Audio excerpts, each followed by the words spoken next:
दे धडक बेधडक आपल्या परिसरातील ताज्या घडामोडी, घटना, समस्या, विविध क्षेत्रातील सर्वदूर बातम्या पाहण्यासाठी लोकशक्ती लाईव्ह न्यूज चॅनलला सबस्क्राईब करा आणि नोटिफिकेशन मिळवण्यासाठी बेल आयकॉनला प्रेस करा।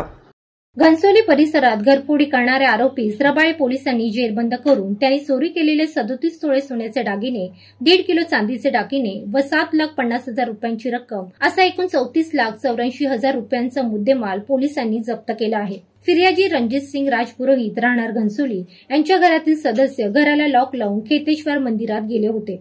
त्यावेळी चोरट्याने मेन गेटचे व दरवाजाचा कडी कोइंडा उचकटून घरात प्रवेश केला।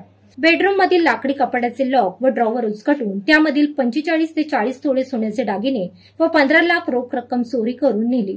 याबाबतची तक्रार रबाळे पोलीस ठाण्यात देण्यात आली होती। नवी मुंबईचे महापोलीस आयुक्त मिलिंद भारंबे, पोलीस सह आयुक्त संजय एनपुरे, पोलीस उपआयुक्त पंकज डहाणे यांनी पोलीस पथकाला या गुन्ह्यातील आरोपीचा शोध घेऊन गुन्हा उघडकीस आणण्याबाबत सूचना दिल्या होत्या। वरिष्ठांनी दिलेल्या सूचनांप्रमाणे रबाळे पोलीस ठाण्याचे तत्कालीन वरिष्ठ पोलीस निरीक्षक संजीव धुमाळ यांच्या टीमने घटनास्थळाचे बारकाईने निरीक्षण व तांत्रिक विश्लेषणाच्या आधारे कौशल्यपूर्ण तपास केला। त्यानुसार चोरी करणारा इसम हा फिर्यादी रणजित सिंग राजपुरोहित यांचा चुलत भाऊ करण राजपुरोहित वय वर्ष 26 हाच असल्याचे निष्पन्न झाले।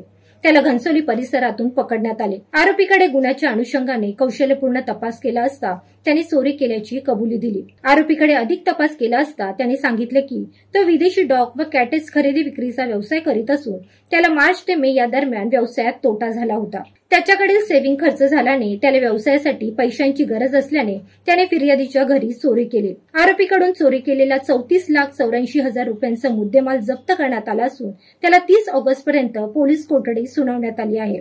लोकशक्ती लाईव्हसाठी न्यूज ब्युरो, नवी मुंबई। अशाच सच्चाई दर्शवणाऱ्या बातम्या पाहण्यासाठी लोकशक्ती लाईव्ह न्यूज चॅनलला लाईक करा, शेअर करा आणि सबस्क्राईब करा।